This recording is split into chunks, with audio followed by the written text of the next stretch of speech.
the dark night of the soul has a positive side. So there's a quote from Rogan: the worst thing that's ever happened to you is the worst thing that's ever happened to you. The saddest that you've ever been is the saddest you've ever been. The hardest you've ever worked is the hardest that you've ever worked. Shock, horror.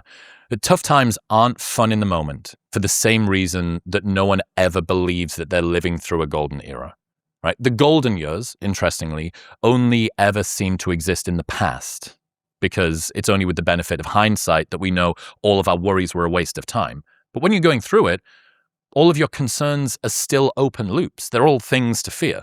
And in retrospect, you see that you had the ability to handle whatever your problems were and that there was nothing to be bothered about, which suggests that if you've just come out of the hardest period of your life, this seems like a cause for celebration, right? Because you now have a new workload level that's been unlocked.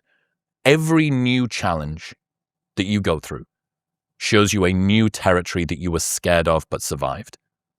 Each time that you break a new limit, you now know that you have the capacity to handle more than you ever did before.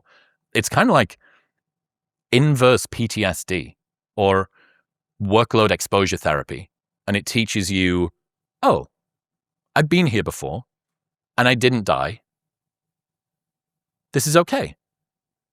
Joe was making some pithy comment about like misgendering a blue-haired barista and said, if that's the worst thing that's ever happened to someone, the worst thing that's ever happened to you is the worst thing that's ever happened to you, that is a big deal. And it kind of is a big deal. You could imagine some person had been created in a lab and raised by robots, and they'd never endured any discomfort. And they go outside and they feel the wind on their skin. I mean, maybe it would be nice, but let's say it was a strong wind, or maybe it was a strong wind with some leaves in it and sand or whatever.